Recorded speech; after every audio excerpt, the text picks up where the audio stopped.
How you doing? Living the dream. Can I get a look at the grey t-shirt? Oh, dun, dun. Is this like Superman? Yeah. Oh, Yes. yeah. Nice. One day, I'll wear a different color underneath. No, you won't.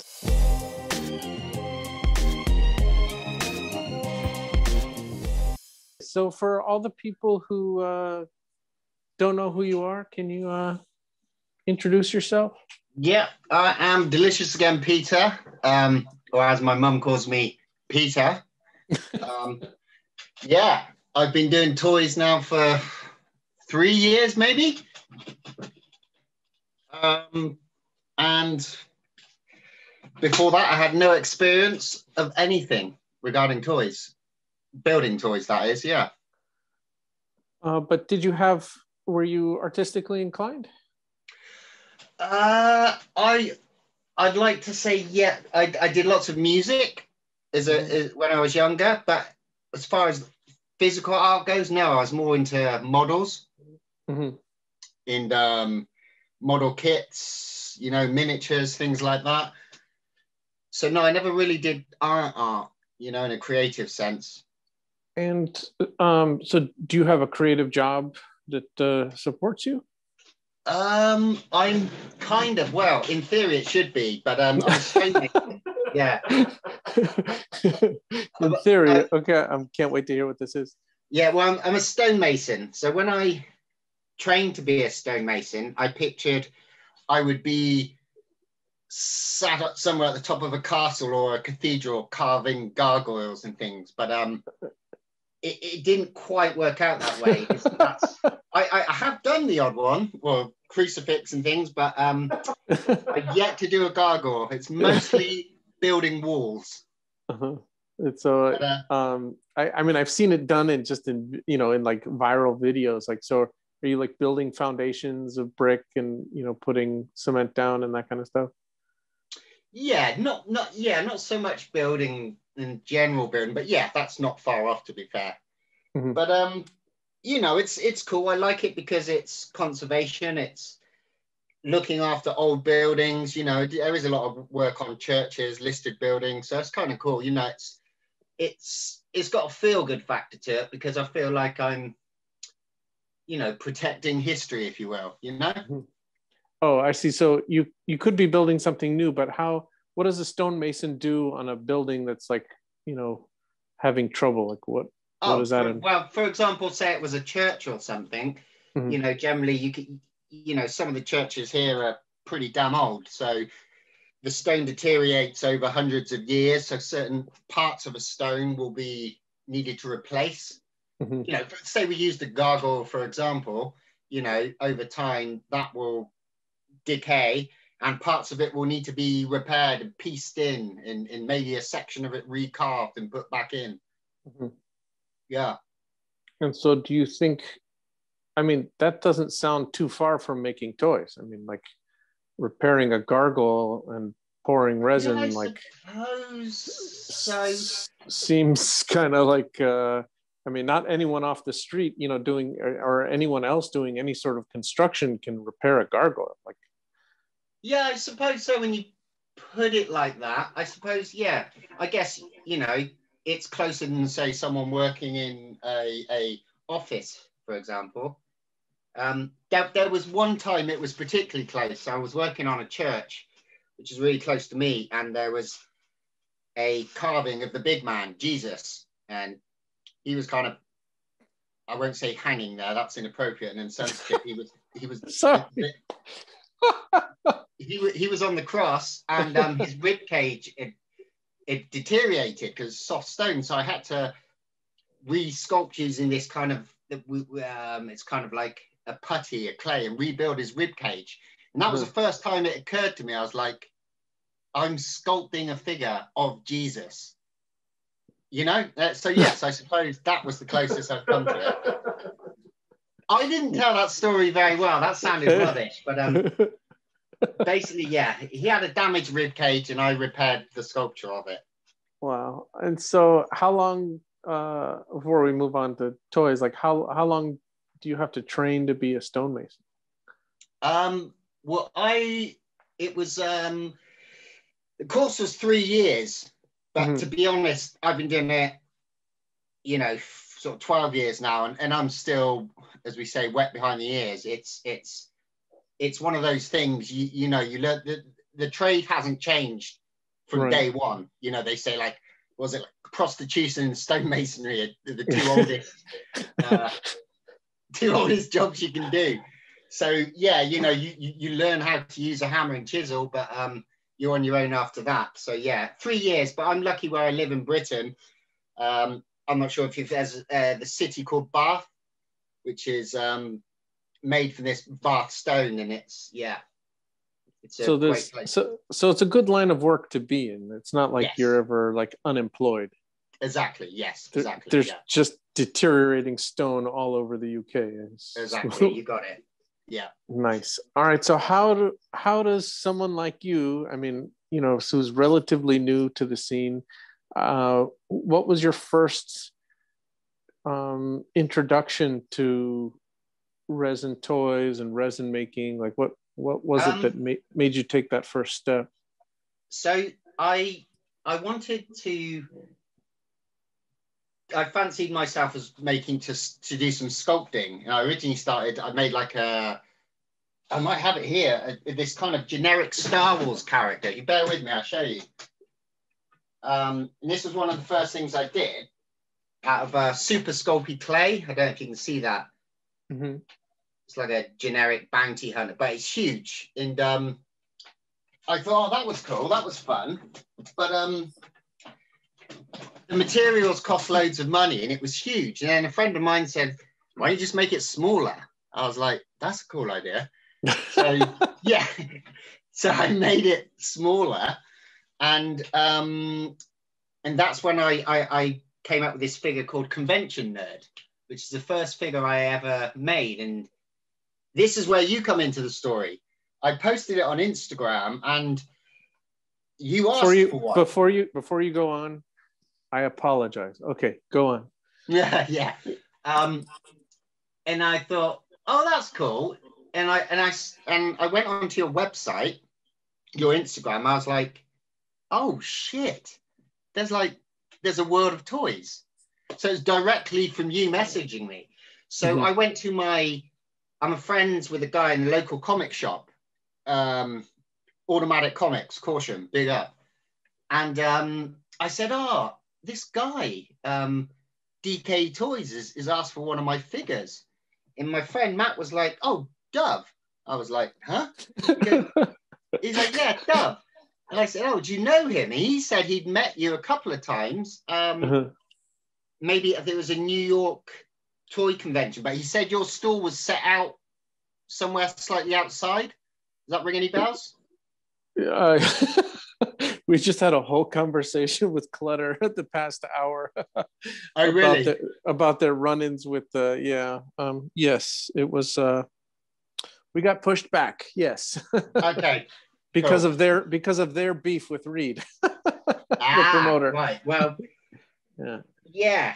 So he said, yeah, this is a whole thing. You need to check out, you know, Killer Bootlegs, Sucklord, you know, the whole list. And then that was it. I was just like, this is amazing. This, with the exception of my family, I haven't been that into something that's grabbed me full on and just like this.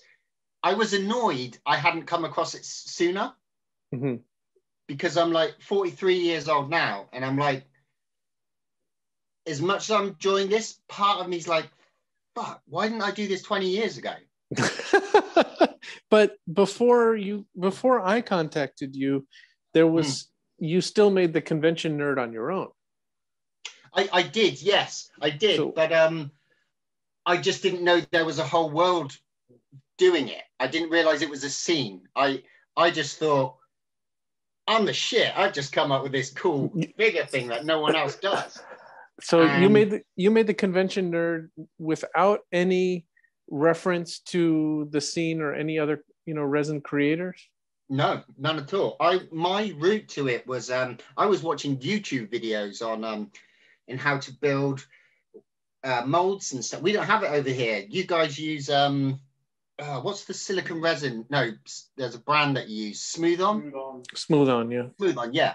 So I was just watching those videos, and the only connection I made where I start to sort of enter the other world was Photonic Figures. I think he's done pieces with you as well.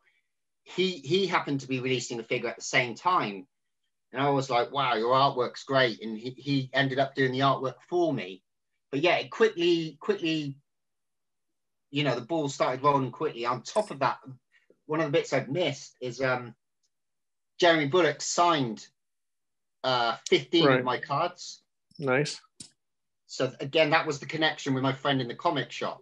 So I think that, you know, to release my first figure, have it signed by Boba Fett was, let's just say, a little helping hand, you know? Sure. But I enjoyed the figure. It was, you know, and so did you kitbash that or did you sculpt that from scratch? It was a sculpt. It was original sculpt. So I'm looking at the camera, I'm looking at it for inspiration. Right. Yeah, I think it was loosely based on, the proportions were based on a Charlie Brown figure, which was like a McDonald's toy or something. I like the size of that, so I loosely based the size on it, but yeah. Is it accessible? Can you grab it? Yeah, 2 secs. How clear is my camera? Because I'm looking at myself, and it's not very clear at all. Yeah, it's fine. I mean, that was pretty amazing. Like that you, like, where did you get the blister from? I went on eBay and I started typing in blisters and so forth, and they just weren't coming up. And then I noticed a guy was selling vacuum form equipment, and I emailed him and said, where can I get blisters from? And he said he sometimes makes customs for little corgi cars. So he basically made me a custom. They cost about £3 each, the bubble, but yeah, he made them. Since then, I've got blisters from yourself, from other places. But yeah, again, it was all custom sized blister. I still use the same guy today for some of my figures. If it's a custom blister, yeah. Jenky's asking if you could hold the figure up again because we kind of glitched there. Yeah, sure. You should just yell that out, Jenky. Okay, sorry. I mean, so that's Jerry Burke's signature there. That's pretty impressive for for someone who, like, you sculpted the figure yourself. Yeah. You know, conceptualized it. You had the blister made, and then you had like no idea that there was a whole world of other people doing the same thing. No, I was. It was funny. I spoke Riker, another British artist, so I know you work with a lot or promote his stuff. I remember first coming across his website, and I was really pissed off because he'd done all of my ideas 10 years before. I was like, I'm going to do this, classic Star Wars meets hip hop. And I thought no one in the world had thought of that. And I was like, oh, he has 10 years ago, and it was, I suppose it's like the rite of passage where everyone needs to make a Boba Fett figure. It was the same thing. I was kind of like, yeah, Boba Fett figures. And then I sort of, after searching, there's thousands, and many of them were better than mine. But well, let's talk about the hip hop crossover here, because that's look at that. Yeah. So this is edition of 25 that he made for this convention here, and the graphics are exceptional. Yeah, the graphics that was really nice. That was done by a friend of mine called Tom Skelton, who's been a friend of mine for years, and he's sort of a graphic designer. So to get him on board, it was really nice to, I always work with different artists, but that particular artist is a good friend of mine. So it made it extra special without getting too corny.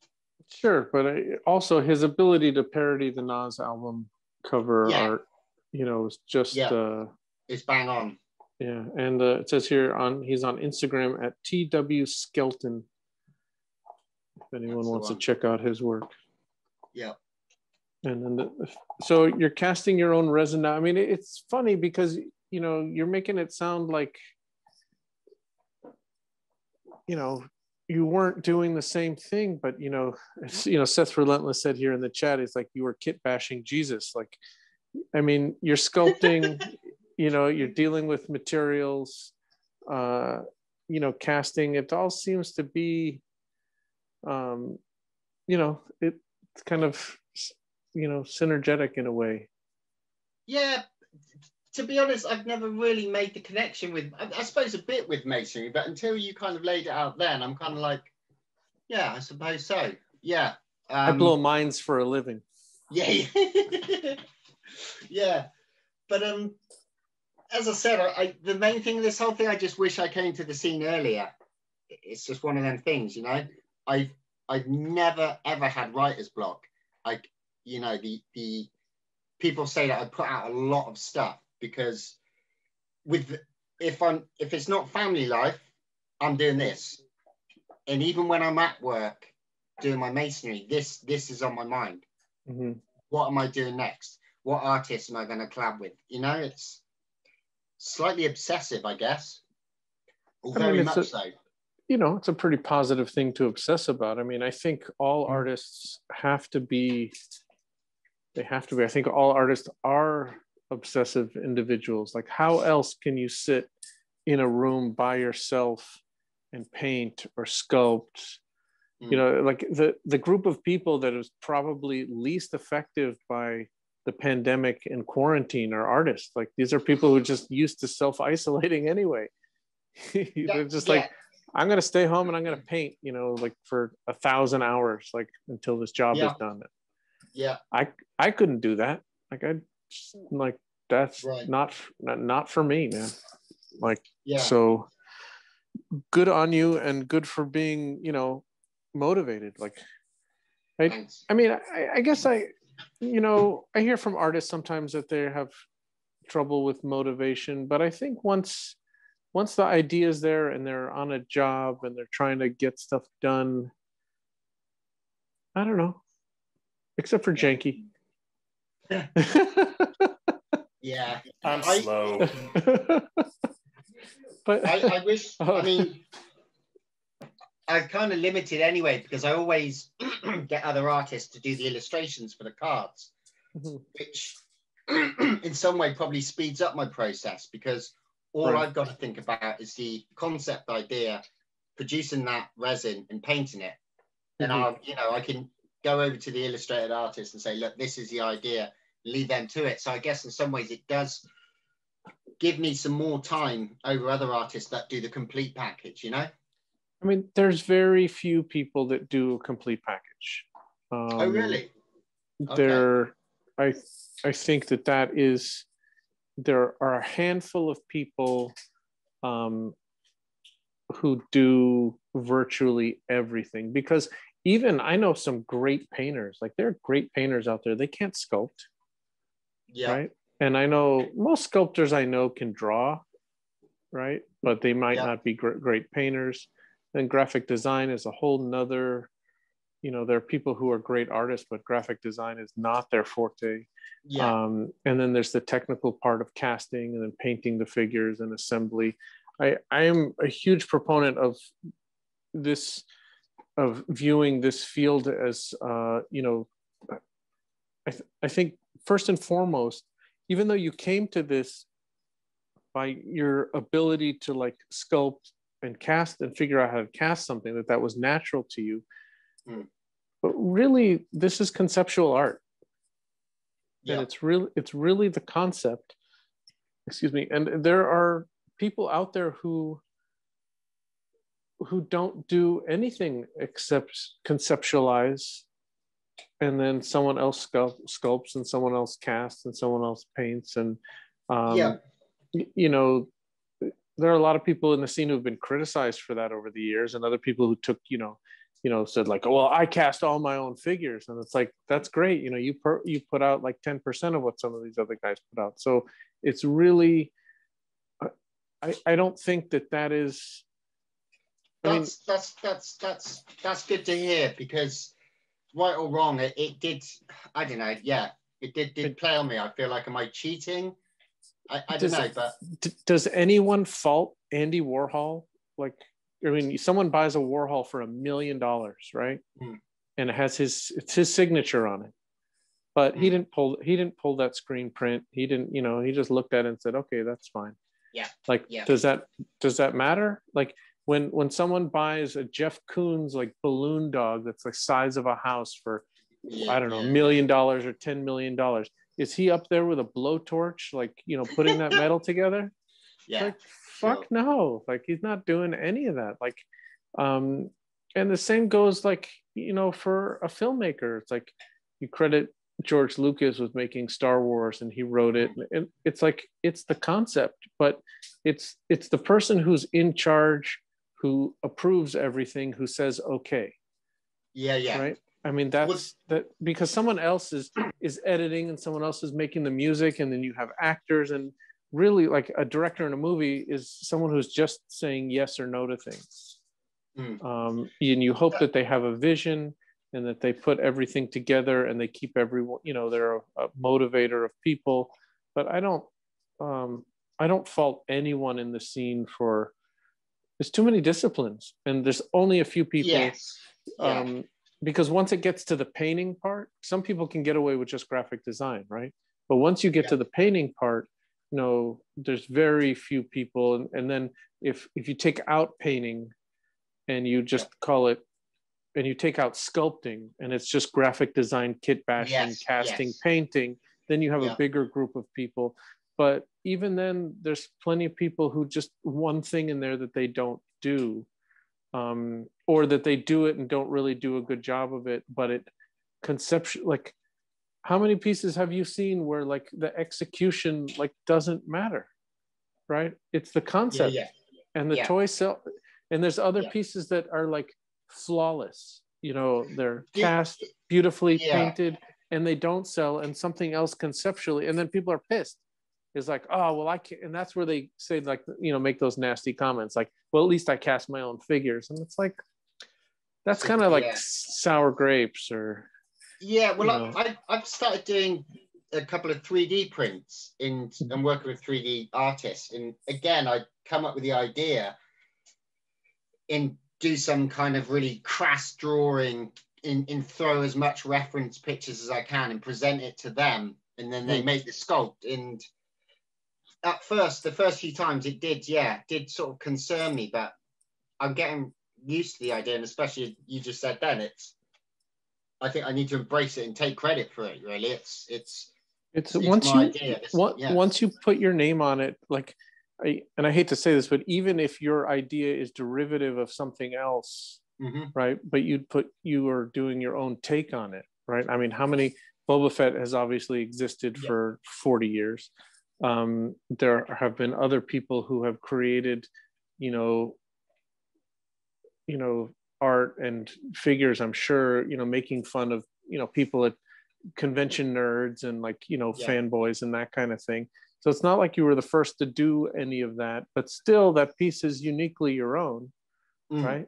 And then once you said the Charlie Brown thing, like, I'm a Peanuts fan and I have a lot of Peanuts toys.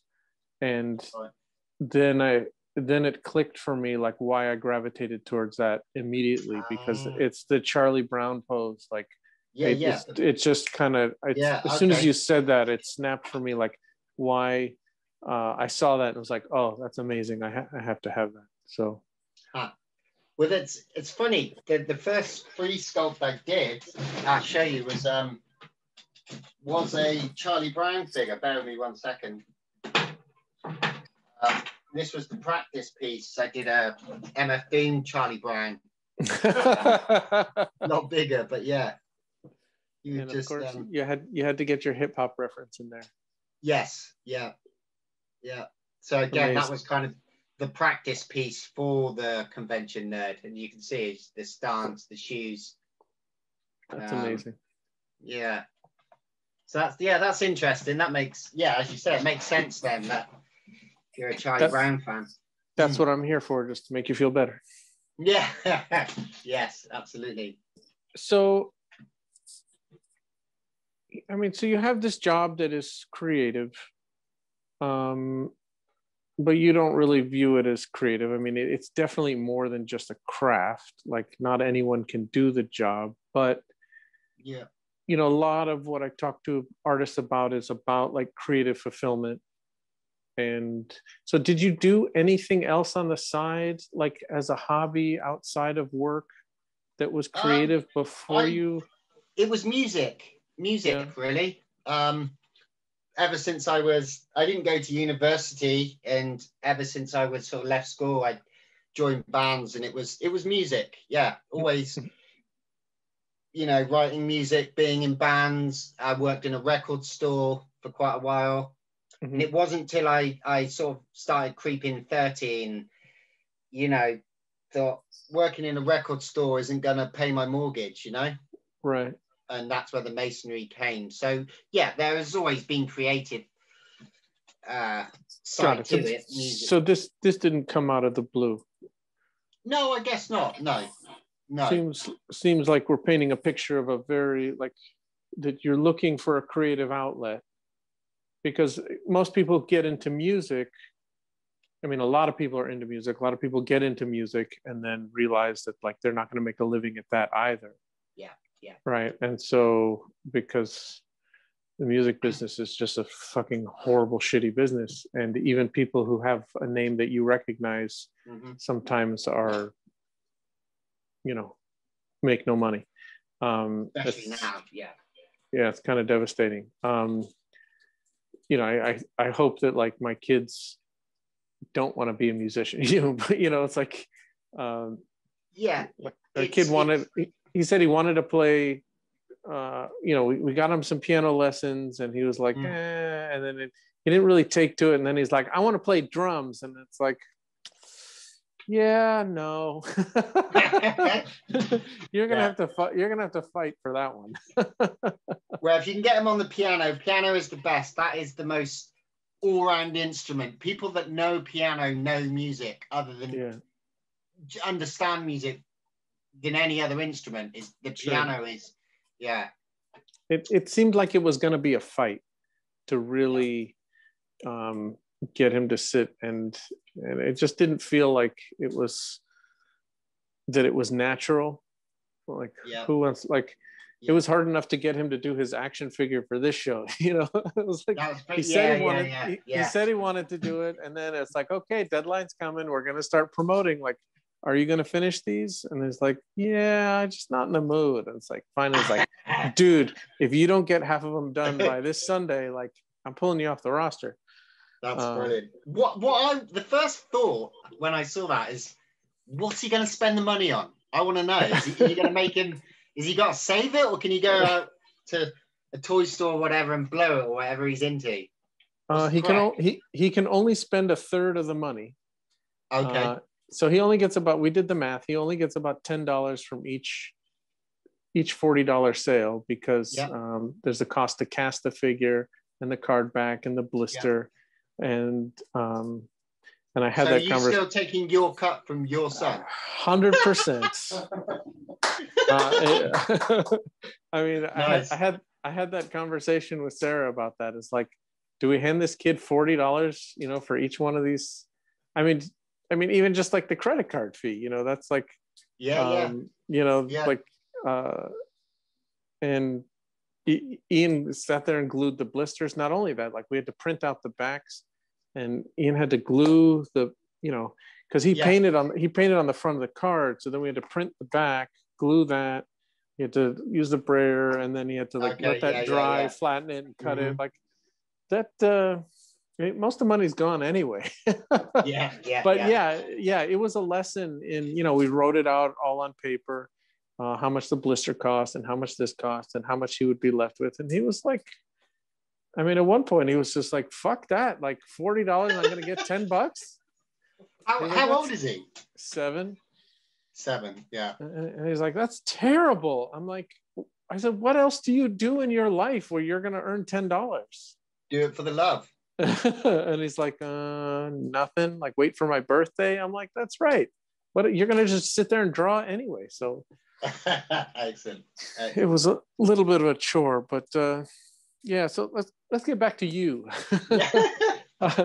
So what's next for you? What does the future hold? Like, is this have you found something that is this it? Like, are you going to keep exploring other, creative avenues? Or are you going to be 60 years old, like just pouring resin in the garage?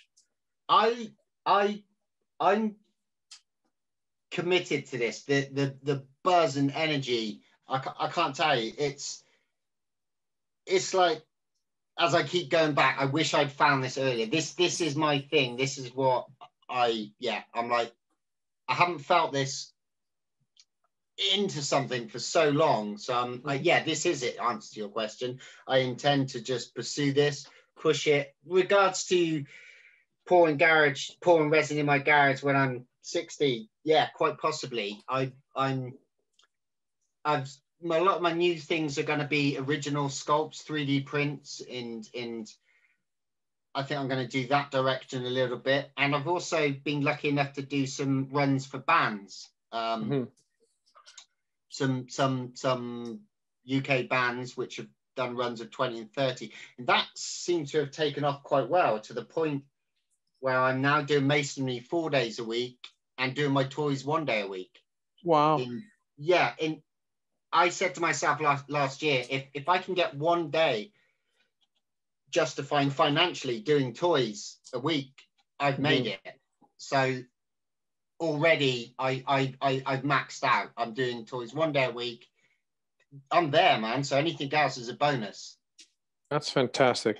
Well, yeah, I gotta say it's been fun watching you just kind of grow and embrace this, and really like make something of it.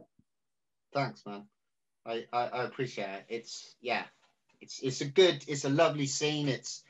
It's like I've got internet friends, and like, but they're real friends, Sure. Like I would say that it used to be a little more catty than it is now. I heard that. Yeah.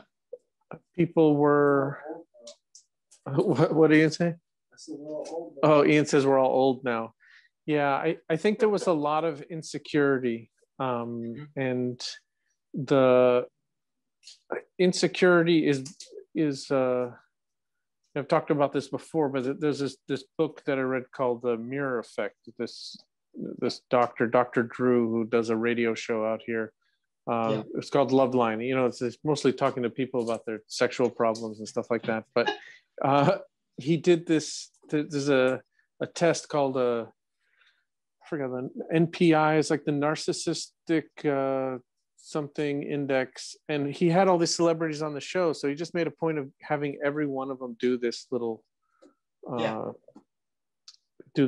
quiz, and you can look it up about like narcissism and like this index, and it just turned out that the people who internally perceived that they had the least amount of talent, it had to do with like your internal perception. Yep. Were the people, so like the more insecure, like correlated with like the more narcissistic. Really? And so like it was like what you think.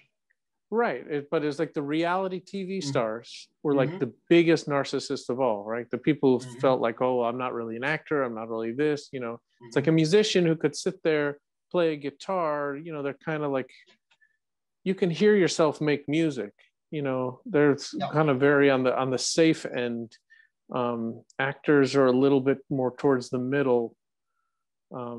Actors always needing other people to approve of them. Like you don't go in front of a mirror and just emote to yourself, like do Shakespeare for yourself. Like you got to be chosen and cast and then learn someone else's lines and do what people tell you and perform. That's kind of rough. And then comedians were very close to the edge with the reality TV stars. But so in a scene where people are all drawing on like the same trough of ideas. Yeah.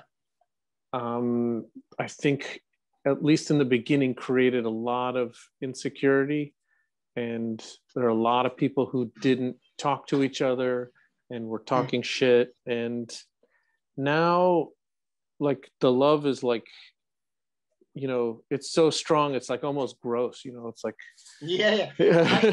I've had nothing but, you know, at the beginning I got out of my comfort zone and I'd message Killer Bootlegs or Dollar Slice and sort of say, how do I do this silicon cut? How do I do it? And they just reply and say, you do it like this.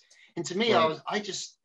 I was like, oh shit, that, you know what I mean? That I had them on, well, I still do, this respect level, you know, but that comes from security, right? That comes from someone, because it wasn't always that way, but it comes from someone who's like decided, like, you know, I'm not calling out Peter necessarily, but you know, I'm Killer Bootlegs, and he feels secure in that, like he makes a living at that, like helping someone else cast a figure, you know, is not a threat to him. Yes. You know, and that's what I tell people. Like I've had this argument with Sucklord early on, like, you know, he was, you know, would tell me that like this all started because he wouldn't make exclusives for me anymore. And then everyone else wanted to make stuff, and it's like, he doesn't need to make anything for me. Yeah. Right. Like this is kind of a starting point for people.